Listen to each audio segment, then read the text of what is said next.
Listen, a lot of people taking issue. Daniel, thanks for the call, mate. A lot of people taking issue with something I just said about Scholes and with Keane as well. Luke, having your opinion? Yeah, I know. Luke let me explain it, and we'll happily talk about it. He says, Luke says, Paul Ince a better all-rounder midfielder than Keane. I'll explain to you in a second about Keane.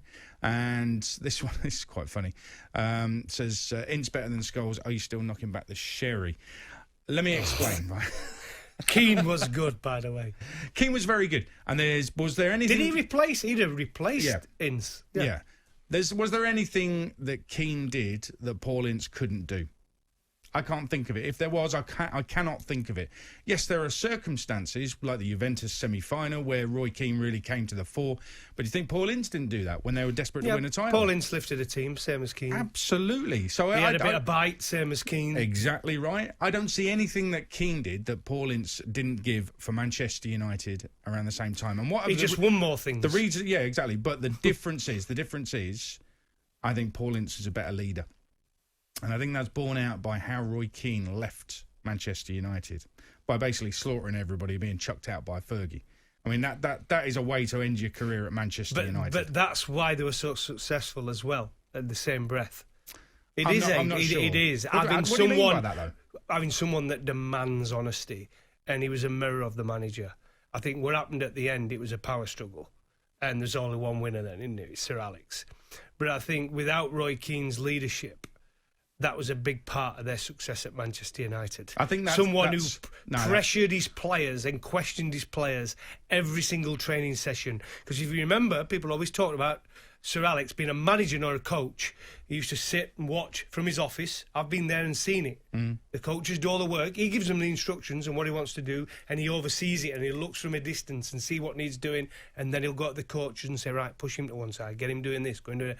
But Roy Keane, that's what he did so well. I think that's overrated. And I'll tell you why. No. Listen, I've spoken to players who played with Roy Keane and players who played under Roy Keane as a manager. And his style of leadership, yes, it can really drive you on. Yes, he demands this, that and the other. And all of that is a very positive thing when it comes to leadership.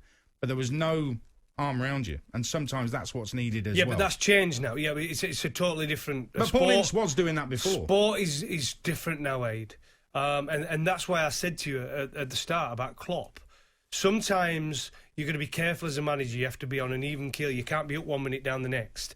Because there's a thing called mirroring, and you mirror the person you're around. And that can happen. And if enough fall into that trap of mirroring their manager, it can be positive if it's all positive and all great news and all positivity around the training ground and winning, and you breed success. But if you start losing games, it can also go the other way. You know what I mean? But what he was lucky with at Manchester United is that they had a manager who knew how to manage. They had a captain who knew how to captain. And it was all fitted in. And they had other players around that just fitted in nicely. That was an unbelievable Manchester United team and an unbelievable period. Yeah. But it might not work now. No, that way of managing and captain. Let me just say, though, I think that he had more lead. This is my opinion, and we're all allowed an opinion, and you can all believe that Keane was better. Whatever, it's not a problem at all. I believe that Paul Ince was a better leader than Roy Keane. I think as players, they pretty much had the lot, both of them. In terms of Paul Scholes, way better passer of the ball than Paul Ince. I'll give you that. But as an all-round midfielder, you can't describe Paul Scholes as an all-round midfielder. You just cannot do that. You know, you wouldn't have him sitting holding the midfield, would you? Not in a million years. He'd be sent off in the first 10 minutes of the game. It just wouldn't happen.